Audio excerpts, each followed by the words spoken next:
तो आज है संडे यानी दिन है रविवार और आज के दिन आप लोगों के बहुत सारे फिल्म लाइन से जुड़े जो सवाल होते हैं जो मेरी वीडियो के कमेंट बॉक्स में आप जो है पूछते हैं उन्हीं का जवाब मैं इस संडे स्पेशल वीडियो में देता हूं। तो चलिए जल्दी से आज आपके सवाल और मेरे जवाब का सिलसिला शुरू करते हैं। बहुत सारे लोग इस चैनल पर नए आए हैं तो भाई मैं हूं आपका रामा यादव और आप देख रहे हैं फिल्मों में काम कैसे मिलेगा, क्या क्या करना चाहिए, कौन से तरीके हैं, कैसे धोखेबाज लोगों से हमें बचना चाहिए। इन सारे सवालों का जवाब लेकर मैं इस संडे स्पेशल वीडियो आया हूं। तो जल्दी से मेरे चैनल को सब्सक्राइब कर लीजिए। तो चलिए पहला सवाल लेते हैं। तो सबसे पहले आप लोगों से माफ़ी चाहता हूं कि पिछले कई सारे संडे जो स्पेशल वीडियो है मैं नहीं बना पाया, क्योंकि आपको बता दूं कि इस समय मुंबई में फिल्म का जो काम है, जो वेब सीरीज़ का काम है, वो अब शूटिंग जो है वो शुरू हो चुकी है, इसलिए मुझे समय नहीं मिल पाया। चलिए पहला सवाल में एक हमारे दर्शक हैं वो कमेंट बॉक्स में लिखते हैं कि मैं लाइटमैन का काम करना चाहता हूँ, ये काम मुझे कैसे मिलेगा। तो चलिए मैं आपको बता दूं कि देखिए अगर आप लाइटमैन का काम करना चाहते हो, हालांकि मैंने इस पर वीडियो बनाई हुई है, लाइट एंड लाइट के बारे में बताया है, शार्प लाइट के बारे में बताया है। ऐसे बहुत सारे जो है जो फिल्मों में जो लाइट होता है जो रेंट पे लिए जाते हैं, वह शूटिंग पे जो जिन्हें बताया जाता है, वो जो है रेंटल हाउस कहाँ पे है लाइट के, वो मैंने बताया हुआ है। लेकिन फिर भी चलिए आपकी जानकारी के लिए बता देता हूँ कि मुंबई में गोरेगांव वेस्ट मोतीलाल नगर में बहुत सारे जो है जो लाइट जो होते हैं, जो फिल्मों में जो लाइट लेके जाते हैं, उनके जो गोदाम है वहाँ पर है, यानी वो रेंटल हाउस वहाँ पे बहुत सारे हैं। अगर आपको एड्रेस वगैरह चाहिए तो मुझे कमेंट करके बता दीजिएगा, मैं एक स्पेशल वीडियो बनाऊंगा जहाँ पर मोतीलाल नगर में कौन कौन से लाइट के जो गोदाम हैं, जो रेंटल हाउस है लाइट के, उनके बारे में बता दूंगा। फिलहाल अगर आप वहाँ पर जाएंगे या इंटरनेट पे सर्च करेंगे तो आपको जो है ये लाइट के जो गोदाम है, जो वहाँ पर रेंटल हाउस है और मोतीलाल नगर में, उन सभी का एड्रेस आपको वहाँ पर मिल जाएगा। अब आपको काम कैसे मिलेगा, देखिए अगर आप वहाँ पर जाते हैं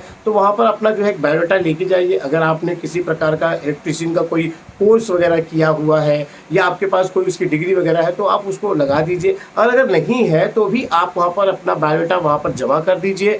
अगर उनको लगेगा कि हमें आदमी की ज़रूरत है तो आपको आपका नंबर वो रख लेंगे, आपका बायोडाटा रख लेंगे, और जब भी आपकी ज़रूरत पड़ेगी वो आपको फ़ोन करके बुला लेंगे। आपको बता देता हूँ कि देखिए जो गोदाम होते हैं, जितने भी रेंटल हाउस होते हैं ये लाइट वाले, वहाँ पर कम से कम जो है ना 20 से 25 जो है लोग जो है हमेशा रहते हैं वहाँ पर, और उनको लगातार काम मिलते रहता है। क्योंकि अगर एक शूटिंग पर लाइटमैन जाते हैं तो कम से कम 7 से 8 लाइटमैन जाते हैं। अब समझ लीजिए अगर एक शूटिंग पर जाता है तो 7 से 8 जाते हैं, तो समझिए दिन भर में अगर वो लोग 5 शूटिंग पर जा रहे हैं, 5 जगह अलग अलग जा रहे हैं, तो आप समझ सकते हैं कि 20 से 30 या 50 लोगों की भी ज़रूरत पड़ सकती है। तो एक रेंटल हाउस थोड़ी ना लाइट वाले, ऐसे बहुत सारे मोतीलाल नगर में है। तो आप जाइए वहाँ पर, ट्राई कीजिए, आपको ज़रूर जो है लाइटमैन का काम वहाँ पर मिलेगा। पहले वो आपको सिखाएंगे, अगर आप नए हैं तो आपको सिखाएंगे, और उसके बाद आप देखेंगे कि भैया आप सीख चुके हैं, अच्छा खासा आप कर सकते हैं, तब आपकी जो है इनकम भी वहाँ पर शुरू हो जाएगी। ठीक, हमारे एक दर्शक हैं, उन्होंने एक सवाल पूछा है कि अगर हम सेलेक्ट हो जाते हैं,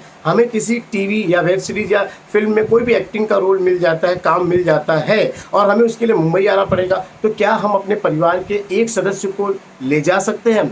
चलिए आपका सवाल बिल्कुल अच्छा भाई, और ये जानना भी बहुत ज़रूरी है आपको। देखिए अगर आपको वो सेलेक्ट कर लेते हैं और आपको बुलाते हैं कि आप यहाँ आइए काम करने के लिए, तो आप ले जा सकते हैं। हाँ, ये और बात होती है कि प्रोडक्शन उसका खर्चा नहीं उठाएगा, तो आप अपने खर्चे से साथ में लेके जाइए। अब देखिए इसमें बात ये भी होती है कि आप अगर 18 साल के ऊपर हैं, आप मतलब कि समझदार व्यक्ति हैं, आप 18 साल के ऊपर हैं, तो आप अपना निर्णय खुद ही ले सकते हैं। लेकिन हाँ, अगर 18 साल के नीचे हैं, आप बच्चे हैं, आपकी उम्र कम है, तो आप अपने परिवार का एक सदस्य जो लेके जा सकते हैं, और उसका खर्चा भी प्रोडक्शन वाले उठाएंगे। आप समझ सकते हैं। तो ये प्रोडक्शन वालों का काम होता है कि कोई भी अगर किसी चाइल्ड एक्टर को लिया है तो उसके साथ एक परिवार का जो कोई भी हो उसे लेना जरूरी है, शूटिंग पर उसे रखना जरूरी है। क्योंकि बच्चे लोगों को अगर लेते हैं तो उनके माता पिता आ जाते हैं, या पिता नहीं आया तो माँ आ गए, माँ नहीं तो पिता, मतलब कोई एक सदस्य होना जरूरी है। लेकिन प्रोडक्शन के ऊपर भी होता है, उनका बजट अच्छा खासा होना चाहिए। अगर बजट नहीं है तो आपको वो मना कर देंगे। लेकिन 18 साल के ऊपर है तो कई बार ऐसा होता है कि परिवार वालों को वो लाना मना कर देते हैं। लेकिन हाँ, एक चीज़ और है, इसमें लड़कियां भी होती हैं। अब लड़कियों में भी अगर वो बच्ची हैं, छोटी हैं, तो भाई परिवार का एक सदस्य होना बहुत ज़रूरी है। लेकिन 18 साल के ऊपर है तो अगर आपको लगता है कि मैं वहाँ शूटिंग पर जाऊँ, मेरे साथ कोई धोखा ना हो जाए, तो आप अपने परिवार के सदस्य ले जा सकते हैं वहाँ पर, उनसे परमिशन ले लीजिए। और अगर वो आपको मना करते हैं कि नहीं नहीं, बिना आप अपने कोई परिवार को मत लाइए, तो थोड़ा होशियार रहिएगा। देखिए, उनके खर्चे पर भले मत लाइए, लेकिन आप अपने खर्चे से जो है यहाँ पर जब भी मुंबई आए और यहाँ शूटिंग के लिए आपको बुलाया गया है, और ख़ासकर आप लड़की हैं, तो आप अपने परिवार के सदस्य को लाइए। और हाँ, उनसे परमिशन भी लीजिए कि शूटिंग के वक्त मेरे परिवार का कोई ना कोई सदस्य रहेगा। तो देखिए उनका क्या रवैया होता है। अगर उनका रवैया ये होगा कि नहीं नहीं आप बिल्कुल नहीं ला सकते, तो थोड़ा सा आपको भी समझना चाहिए कि भाई ये क्यों नहीं मना कर रहे हैं। आप समझ रहे हैं, क्योंकि शूटिंग जब होगा तो कम से कम 50-60 तो क्रू मेंबर होते हैं, तो अगर एक परिवार के व्यक्ति को क्यों मना कर रहे हैं, वो थोड़ा सोचने वाली बात है। तो आपको थोड़ा ये समझना पड़ेगा। लेकिन फिलहाल मैंने जहाँ तक अभी तक मैंने कई शूटिंग की है, कई ऐसे चाइल्ड एक्टर जो आए हैं, बच्चे जो आते हैं, उनके साथ परिवार होते ही हैं। और कोई लड़कियाँ आती हैं तो वो अपने एक सदस्य को लेके आते हैं, ऐसा कोई टेंशन वाली बात नहीं है। लेकिन अगर कोई इस तरह का फ्रॉड व्यक्ति होगा तो वो आपको मना करेगा, ये बात तो पक्की है। क्योंकि यार एक बंदे से क्या हो जाता है, वो आएगा, वो देखेगा और वो क्या कर सकता है। तो भाई ये आपके सपोर्ट के लिए होना बहुत ज़रूरी है। तो ये सवाल मैं आपको बता देता हूँ कि आप अपने खर्चे से लेके जाइए, और कोई मना करता है तो उसके बारे में एक बार ज़रूर सोचिए। हमारे एक दर्शक है, उन्होंने पूछा है कि जो बैकग्राउंड जो आर्टिस्ट होते हैं, जो पीछे जो है वो आना जाना पासिंग शॉट देते हैं, या सब्जी वाले ठेले वाले बने होते हैं, उन्हें क्या करते हैं।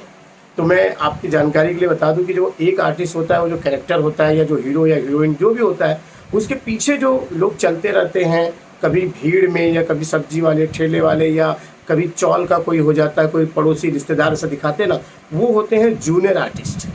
समझ गया, उन्हें जूनियर आर्टिस्ट कहते हैं। और ये जो है, उन्होंने ये भी पूछा है कि इसका जो काम कैसे मिलेगा, जो पीछे बैकग्राउंड में चलते फिरते हैं। तो भाई जूनियर आर्टिस्ट का काम जो होता है वो क्या होता है कि जैसे कोऑर्डिनेटर होते हैं ना, यहाँ पर बहुत सारे ऐसे कोऑर्डिनेटर होते हैं जो बहुत पुराने मतलब काफ़ी समय से जो है वो जूनियर आर्टिस्ट का काम करते रहते हैं, और वो करते आ रहे हैं। और उनको क्या होता है कि फिर आजकल जो है इतनी सारी शूटिंग हो रही है, तो वो लोग क्या करते हैं, उन्हें पता है कि हर प्रोडक्शन वाले से उनकी पहचान होती है। यूनियन के जो मेंबर होते हैं उन लोगों को वो बता देते हैं कि कल मेरी शूटिंग पर ये जो है कि मुझे इतने मेल फीमेल या चाइल्ड जो भी जूनियर आर्टिस्ट चाहिए उम्र के हिसाब से, वो फिर वो मैसेज फॉरवर्ड कर देते हैं, और उसके बाद जो है वो जूनियर आर्टिस्ट वहाँ पर उनको मिल जाते हैं। इसमें कई बार क्या होता है, जो कास्टिंग वाले होते हैं ना, कास्टिंग वाले जहाँ पर आप जाके अपनी फ़ोटो देते हैं, कहते हैं कुछ काम होगा तो बताइए, कई बार ये कास्टिंग वाले भी क्या करते हैं, कई ऐसे एक्टरों को भी भेज देते हैं शूटिंग पर। क्योंकि उनमें से क्या होता है,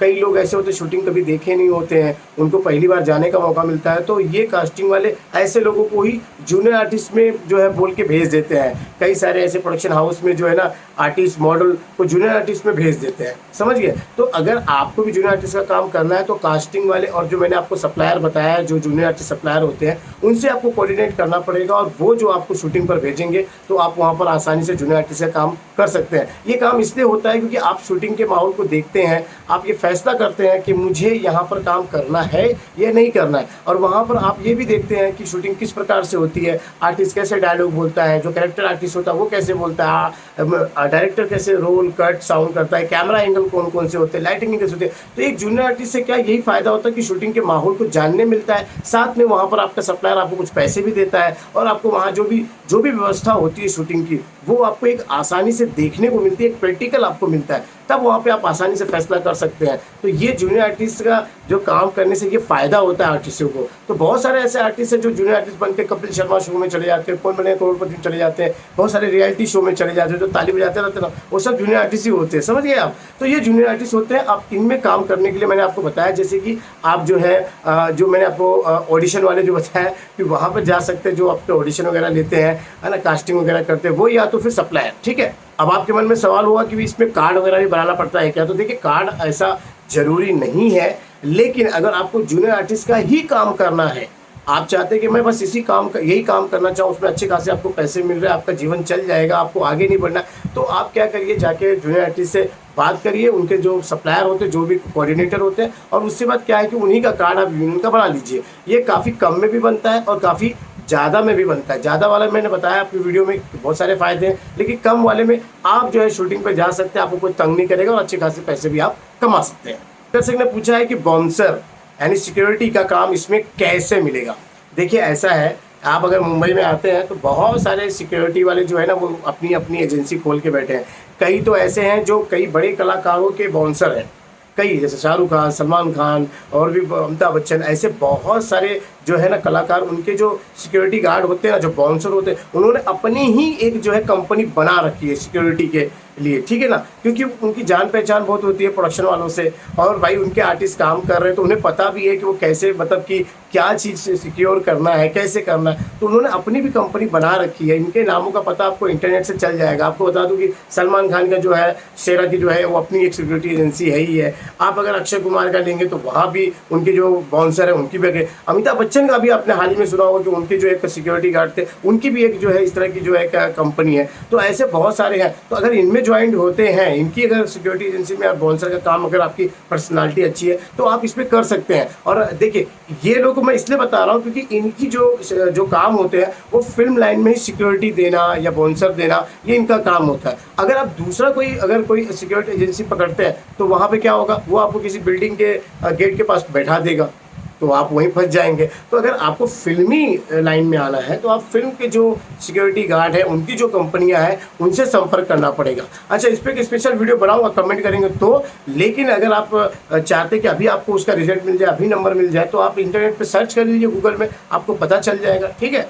हमारे एक भाई ने पूछा है कि हीरो का पर्सनल बॉय क्या काम करता है और इस काम के लिए कौन सा कार्ड बनता है।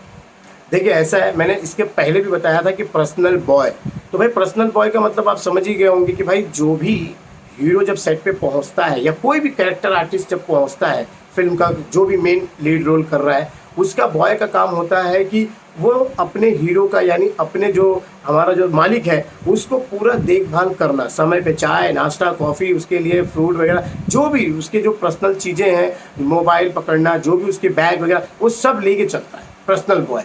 मतलब आप वो, अगर हीरो ने कहा मुझे टावल दो तो टावल, मतलब इमरजेंसी उससे उसी को बोलने की जरूरत नहीं पड़ती है, उसका पर्सनल बॉय वो सब चीज़ें उसके लिए करता है और सारी व्यवस्था जो है सेट पर जो है उसके खान पान की सारी व्यवस्था वो सेट पर कर देता है। तो ये पर्सनल बॉय का काम होता है, ठीक है ना। तो ये काम आपको कैसे मिलेगा, आपने ये पूछा। तो भाई ये देखिए, मैंने आपको पहले ही बताया कि ये क्या होता है कि जब कोई नया आर्टिस्ट आता है तो उसके पास पर्सनल बॉय नहीं होता है, तो वो किसी भी प्रोडक्शन हाउस में काम करता है। तो जब प्रोडक्शन हाउस में वो काम करता है तो वहाँ के स्पॉट बॉय उनकी सेवा करते हैं, समझ गए। तो स्पॉट बॉय ने उनको चाय नाश्ता समय पे दिया है और उनकी ज़रूरत की जितनी भी चीज़ें उनका ख्याल रखा है। तो इसमें क्या होता है कि कोई ना कोई एक आर्टिस्ट जो होता है उसकी जो है रफ्तार बढ़ जाती है, वो आगे पॉपुलर हो जाता है, उसको काम मिलना शुरू हो जाता है। तो वो क्या करता है, वो अपने जान पहचान के ही लड़कों को ढूंढता है कि मैं कुछ ऐसे लड़के को रखूं, क्योंकि उसकी आमदनी बढ़ जाती है। वो अब भाई उसका जो है कि पैसा बढ़ जाता है उस आर्टिस्ट का, तो वो इतना तो अपना जो पर्सनल बॉय तो रख सकता है ना। तो वो खोजता है कि कौन किस लड़के को मैं रखूं। तो इसके लिए वो क्या करता है कि जो स्पॉट बॉय होते हैं ना, उन पे सबसे पहले उनका फोकस जाता है। तो स्पॉट बॉय को पकड़ता है कि भाई तू यहाँ पे कर रहा है इस प्रोडक्शन हाउस में, तो मेरे पास कर, मेरा पर्सनल बॉय बन जा, मैं तुझे जो है जो पेमेंट है मैं इतना दे दूंगा, समझ गए। और देखिए जब भी कोई बड़ा आर्टिस्ट जो होता है ना, उसके पर्सनल बॉय का जो खर्चा होता है वो प्रोडक्शन वाला देता है। हीरो या हीरोइन जो भी होते हैं वो नहीं देते हैं, क्योंकि वो पहले ही कहते हैं कि मेरा एक पर्सनल बॉय आएगा, मेरा एक हेयर ड्रेसर आएगा, मेरा एक मेकअप मैन आएगा, इसका पेमेंट सब प्रोडक्शन हाउस देता है। तो भाई इसीलिए क्या होता है कि वो जो आर्टिस्ट होता है वो स्पॉट बॉय को सबसे पहले ढूंढता है। तो अब यहाँ कार्ड की बात आती है। तो कार्ड क्या होता है भाई, वो तो पहले से ही स्पॉट बॉय का उसने कार्ड बना रखा है, समझ गए। तो स्पॉट बॉय का उसने कार्ड बना रखा है और वो पर्सनल बॉय बन चुका है किसी का, तो उसे कार्ड बनाने की जरूरत नहीं है। और पर्सनल बॉय का कोई कार्ड होता ही नहीं है। मैंने बताया ना आपको 99% इसी तरीके के सारे स्पॉट बॉय जो है ना वो किसी न किसी के पर्सनल बॉय है। मेरी बात अगर आपको छूट लग रही तो हमारे कोई ना कोई दर्शक जरूर होंगे जो फिल्म लाइन में काम कर रहे हैं। तो भाई आप यहाँ पे कमेंट में बता दीजिएगा कि मैं जो कह रहा हूँ वो सच कह रहा हूँ कि नहीं, क्योंकि बहुत सारे मैंने देखा है भाई, बड़े बड़े जो हीरो हैं उनके जो पर्सनल बॉय हैं वो कहीं ना कहीं स्पॉट बॉय ही थे। पहले चाय नाश्ता किसी प्रोडक्शन हाउस में दे रहे थे, उसके बाद उन्होंने देखा कि भाई यहाँ पर तो मुझे एक ही आदमी की सेवा करनी है और मुझे अच्छा खासा इनकम भी हो रहा है, तो वो यहाँ पे चिपक जाते हैं। तो इसी तरीके का काम होगा। अगर आप करना चाहते हैं तो स्पॉट बॉय में तो ट्राई करिए, वहाँ पर जब आप काम करेंगे तो आपको कोई ना कोई आर्टिस्ट मिल जाएगा और आपको वो पर्सनल अपना बॉय बना लेगा। दोस्त एक दिल्ली वाले हमारे दर्शक उन्होंने बोला है कि भाई दिल्ली में कोई ऑडिशन वगैरह होते हैं उसकी जानकारी दीजिए। देखिए ऐसा है फिलहाल कि दिल्ली में बहुत सारी शूटिंग होते रहती है, documentary, film, web series, Punjab के लोग आते हैं, गुजरात के लोग आते हैं, मुंबई के लोग जाते हैं, कोलकाता के लोग वहाँ पर आते हैं, क्योंकि भाई हमारी राजधानी है ना। तो वहाँ पर बहुत सारी जो है ना फिल्मों की शूटिंग होते रहती है। और आर्टिस्ट को एक जगह से दूसरी जगह ले जाना, जैसे कि जो कैरेक्टर आर्टिस्ट होते हैं या जूनियर आर्टिस्ट होते हैं, तो उनको यहाँ से मुंबई से तो लेके नहीं जा सकते, कलकत्ता से तो नहीं लेके आ सकते। तो क्या होता है, लोकल लोगों को वहाँ लिया जाता है। तो बहुत सारी फिल्मों में दिल्ली में जो कभी भी अगर शूटिंग होती है तो वहाँ के लोकल लोगों को, लोकल कोऑर्डिनेटर को, लोकल जो जितने जितने वहाँ पर जो कास्टिंग वाले होते हैं उनको पकड़ा जाता है भाई। उनको बोला जाता है कि भाई आप हमको आर्टिस्ट दो। तो आपको भी क्या करना चाहिए कि भाई दिल्ली में आप हैं तो वहाँ पर आपको कोऑर्डिनेटर ढूंढना पड़ेगा, वहाँ पे जो कास्टिंग वाले हैं उनको ढूंढना पड़ेगा। आप गूगल में जाइए। हाँ, मैं बार बार गूगल वगैरह बोलता हूँ तो कई बार क्या होता है कि आप लोगों को क्या होता है कि गूगल में सर्च करते हो तो कहीं ना कहीं कोई फ्रॉड लोग मिल जाते हैं। वो आपको बोलते हैं कार्ड बना लीजिए, और या तो फिर हमें आपको काम चाहिए तो हमें पैसा दीजिए। तो इन लोगों से बचे। ऐसा नहीं कि मैं आपको बोल रहा हूँ कि उनको वही वो सच्चे होते हैं, जो गूगल में वही सच्चा होता है, ऐसा बिल्कुल नहीं होता है। इसमें फ्रॉड लोग भी आ जाते हैं। लेकिन मैं बोल रहा हूँ कि अगर जो आपको बंदा काम दे रहा है और काम के बदले आपको पैसा देगा तो वो सच्चा है ही है, तो उसकी बात मानिए। जो आपको पहले पैसा लेगा बाद में काम देगा वो बिल्कुल गलत होगा, ठीक है ना। तो इस तरह के दिल्ली में बहुत सारे कोऑर्डिनेटर आप ढूंढिए तो सही, आप ढूंढेंगे नहीं तो आपको नहीं मिलेगा, आपको सिर्फ मुंबई दिखाई देगा। तो मुंबई में ऐसा नहीं है। और आपके तो दिल्ली में भाई, अब दिल्ली से बहुत ही नज़दीक जो है वहाँ पर एक बहुत बड़ा जो है फिल्म सिटी बन रहा है। उत्तर प्रदेश जो है वहाँ पे जो बॉर्डर पे वहाँ पे इतना बड़ा जो फिल्म सिटी बन रहा है, तो भाई आने वाले समय में तो आपके यहाँ पे भाई चांदी चांदी है। तो आप टेंशन मत लीजिए। हाँ, फिर गूगल में सर्च कर लीजिए और बहुत सारी फिल्मों की वहाँ शूटिंग अभी इस समय दिल्ली में हो रही है, और वो भी एक बहुत बड़ा जो है बिजनेस वहाँ पे कर रही है। तो आप मुंबई की ओर मैं कहूँगा कि कम ध्यान देके दिल्ली में ध्यान दीजिए। वहाँ पर देखिए, अब मैं आपको बताऊँगा कि वहाँ पे ऑडिशन ग्रुप पे ज्वाइन हो जाइए। वहाँ पे ऑडिशन ग्रुप भी चलते रहते हैं। हालांकि मैं दिल्ली के लिए एक स्पेशल बनाऊंगा वीडियो कि वहाँ पे कौन सा ग्रुप चलता है, या वहाँ पे कौन सी जो आप पे करके जो व्हाट्सअप पे आप अपने दिल्ली में ही और वहाँ के ऑडिशन की जानकारी ले सकते हैं, जैसे मुंबई के लोग लेते हैं। ठीक है, चलिए मैं आगे ध्यान देता हूँ इस बात। एक दर्शक है जो कहते हैं कि मैं मुंबई आना चाहता हूँ, लेकिन ऐसा है कि मैं एक बार कोलकाता में जो है ऑडिशन दिया था और वहाँ पर मुझे जो है लूट लिया गया, यानी पैसे वैसे लिए लेकिन काम नहीं दिए। अब मैं मुंबई के बारे में सोचता हूँ तो मैंने ये सुना है कि मुंबई में तो यहाँ और भी ज़्यादा जो है ठगी लोग रहते हैं, वो तो और ज़्यादा मेरा पैसा लूट लेंगे। तो ऐसा बिल्कुल नहीं है दोस्त, आप मुंबई में आ सकते हैं। अच्छा, पैसे कैसे लूटे जाते हैं भाई, आप अगर ये सोच रहे हैं, आप लालच में आ जाओगे कि चलो इसको पैसे दे देते हैं हमको काम देगा, और काम आपको आता ही नहीं है, एक्टिंग आपको आती नहीं है, या आप फिल्म लाइन में किसी काम के बारे में जानते नहीं है, बस आप सोचते हैं पैसे दे देंगे और हमें काम मिल जाएगा, तो भाई ऐसा बिल्कुल होगा ही नहीं ना। ये तो आप खुद ही किसी ठगी को बोल रहे हो कि भाई मुझसे पैसे ले लो, भले काम मत दो। तो ये आप अपने जेब से निकाल के देते हो किसी को पैसे, तो ये मत दो ना। आप मगर दोगे नहीं तो वो आपको लूटेगा नहीं। सिंपल सी चीज़ है, अगर आपको कोई भी काम आता है तो आप पहले मुंबई आइए, मुंबई आने के बाद उस काम को ढूंढिए, मिलेगा, उसको सीखिए, करिए और फिर बाद में आगे बढ़िए। लेकिन आप लोग क्या है, आपने खाली सुन लेते हैं। आपको ये नहीं पता, मैंने आज तक कभी भी अपने यूनियन का कार्ड कभी नहीं दिखाया किसी को। अपने यूनियन का आज तक मुझे जरूरत नहीं पड़ी, क्योंकि मेरे काम ही मेरी पहचान है। आप समझे। तो आप लोग क्या है, आप लोग एक कार्ड के चक्कर में आ जाते हो। कोई आपको कहता है कार्ड बना लो आपको काम मिल जाए, ऐसा कुछ नहीं है। पहले आप काम करिए। ये हमारी जितनी यूनियन है वो कहती है कि पहले आप काम करिए, काम करेंगे तो पैसा आएगा, पैसा आएगा तो आप कार्ड में पैसा इन्वेस्ट करिए, ठीक है ना। तो ये जो है ना, आप मुंबई आइए, देखिए धोखेबाज बहुत सारे लोग रहेंगे, आप खुद ही समझ जाएंगे कि भाई ये मुझे क्या बता रहा है। अगर आपको कोई ज़्यादा आपको लालच दे रहा है तो आप खुद समझ जाइए ना कि अगर वो आपको जैसे भी पैसे की बात करता है तो आप तुरंत पीछे कदम हटाइए, लालच भी बिल्कुल मत पड़िए, तो आप कभी भी ठगी का शिकार नहीं होंगे, समझ गए। और ऐसे भी नहीं है कि भाई मुंबई में बहुत सारे लोग आए हैं, आप किसी भी आर्टिस्ट का इतिहास उठा के देख लीजिए जो आजकल हिट है, मनोज वाजपेयी से लेकर बहुत सारे ऐसे जो कलाकार हैं वो मुंबई में आके स्ट्रगल किए और आज आपके सामने वो पर्दे पे इतनी अच्छी एक्टिंग कर रहे हैं, अच्छा खासा पैसा कमा रहे हैं। दर्शक ने कहा है कि जब भी मैं ऑनलाइन पे जो है इस जॉब की तलाश करता हूँ तो हमेशा कई लोग जो है कहते हैं कि आप हमसे कार्ड बना लीजिए और मैं आपको काम दे दूंगा। कई लोग कहते हैं कि हाँ हमारे पास काम तो खाली है, अच्छा रोल है, अच्छा कास्टिंग में करते रहता हूँ, तो आप एक काम करिए इतना अमाउंट दे दीजिए। मतलब ऑनलाइन पे उनको ये मतलब उनका कहना है कि ऑनलाइन पे जब भी मैं जाता हूँ, वेबसाइट पे जाऊँ या चाहे FB पे जाऊँ, इंस्टाग्राम पे, वहाँ पे हमेशा पैसे की बात होती है। देखिए मैं तो आपको यही कह रहा हूँ ना कि आप अगर ऑनलाइन पे कुछ ढूंढ रहे हैं तो कुछ ना कुछ आपको सीखने मिल रहा है ना। मेरा कहने का मतलब ये है कि आप ढूंढ तो रहे, लेकिन देखिए ऐसा है, वहाँ पर अगर 10 चीज़ें आपको दिखा रहे हैं तो उसमें केवल एक ही सही है, बाकी 9 गलत है। ये मैं भी मानता हूँ कि बहुत सारे लोग जो है ऑनलाइन पे जो है फ्रॉड लोग बैठे हुए हैं, लेकिन मैं ये कह रहा हूँ कि अगर आप में करने की इच्छा है, फिल्म इंडस्ट्री में कोई भी काम करने की इच्छा है, तो आप उसके बारे में सर्च करिए, उसके बारे में सीखिए तो सही। बिना सीखे आप वहीं पर सोचते हो कि भाई ये मुझे काम दिला देगा, तो फिर वो आप अपने मर्जी से पैसा देते हो। जैसे मैंने अभी अगला सवाल जो बताया आपको कि मुंबई आने से डरते हैं, यही वजह होती है।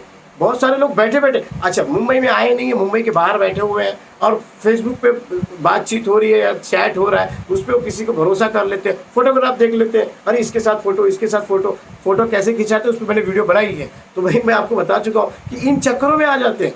अच्छा वो मुंबई आए नहीं, बैठे बैठे उनको सब सपना दिखा देते हैं और उसके बाद वहाँ से वो खाली पैसा भेज देते हैं, ठगी का शिकार हो जाते हैं। अब वो ठगी हो जाते हैं तो भाई वो सबको बताते रहते हैं, मुझे ठग लिया गया, मुझे लूट लिया गया, मेरे पास फिल्म लाइन में इतने पैसे चले गए, और फिर दोबारा लौट के आते नहीं। तो इसके लिए मैं कह रहा हूँ, हर बार मैं सभी लोगों को कहता हूँ कि आप जब भी ऑनलाइन देखें, आपको पैसे की बात कोई करता है तो आप सीधा उससे बातचीत बंद कर दीजिए, मोह माया में मत पड़िए। और आपको समय मिलता है तो उसी पैसे से जो आप किसी को देने वाले थे वो पैसा आप किराए भाड़े पे खर्च करिए। एक बार यहाँ आइए और देखिए माहौल को। मैंने यहाँ पे रहने की व्यवस्था या फिर खाने पीने की व्यवस्था, इसमें बहुत तमाम वीडियो बनाई है, ऑडिशन की तमाम वीडियो बनाई है। आप आगे खुद देखिए, जमता है तो करिए, नहीं जमता तो अपने घर लौट जाइए, लेकिन आपका पैसा आप अपने पे खर्चा कर लीजिए, किसी को दीजिए मत, नहीं तो वो ले लेगा काम की तलाश में। आप बोलेंगे भाई इसको दे देता हूँ काम देगा, ऐसा नहीं होता है। ठीक है, तो आप फेसबुक पे देखिए, लेकिन 100 में से जो है एक आध दो तो सही रहते हैं उसके अंदर, जो आपको कहेगा कि ठीक है आप काम करिए, मैं आपको पैसा देता हूँ, और एडवांस किसी से ले लीजिए। अगर एडवांस आपने ले लेते हैं फिर आप आइए काम करिए, ठीक है ना। तो समझ गए आप, फेसबुक पे ज़्यादा भरोसा मत करिए, लेकिन वहाँ पर भी ढूंढने की कोशिश जरूर करिएगा। तो मुझे लगता है कि मैंने आज बहुत सारे सवालों का जवाब दे दिया है, लेकिन आपका कोई सवाल का जवाब आपको नहीं मिला है, छूट गया है, तो कमेंट में आप लिख दीजिएगा, मैं अगले संडे इस सवाल का जवाब देने की पूरी कोशिश करूंगा। अब बहुत सारे लोग ये पूछ रहे हैं कि भैया बता दीजिए कि शूटिंग शुरू हो चुकी कि नहीं शुरू हो चुकी है, हम आए कि नहीं आए। तो मैं आपको बता दूं कि बस ज़्यादा नहीं, 15-20 दिन जो है और लगेगा ये सब कुछ मामला शांत होने में, और उसके बाद जो है आप अपना कदम उठाइएगा आने के। अभी 15-20 दिन मतलब रुक जाइएगा, कोई तैयारी कर रहा हो तो रुक जाइएगा, लेकिन फिलहाल अभी जो है शूटिंग का काम जोर शोर से शुरू हो चुका है। बहुत सारी वेब सीरीज और बहुत सारी फिल्मों का काम शुरू हो चुका है। फिल्म वाले सोच रहे हैं कि अब थिएटर खुलेगा, अब थिएटर की खुलने की परमिशन कई जगहों पे मिल चुकी है ना, तो वो खोल रहे हैं, अपनी फिल्मों को रिलीज़ कर रहे हैं, और इसीलिए बहुत सारी फिल्मों की शूटिंग अब शुरू हो चुकी है। तो 15-20 दिन में और ये पिकअप पकड़ जाएगा। और अभी क्या है, नए लोगों को अभी जल्दी कोई काम पे ले नहीं रहा है, क्योंकि आपको पता ही है कि पहला डोज दूसरा डोज मिलेगा तो आप ट्रेन में जा सकते हो, बस में बैठ सकते हो, मॉल में जाने के लिए भी दूसरा डोज होना चाहिए। तो ऐसी बहुत सारी बंदिशें हैं, कोविड का दौर अभी तक गया नहीं है। तो आपको, अगर आप बिल्कुल नए हैं, आप अभी आना चाहते हो, तो आपके लिए एक ज़रूरी सूचना ये दे दूँ आपको अभी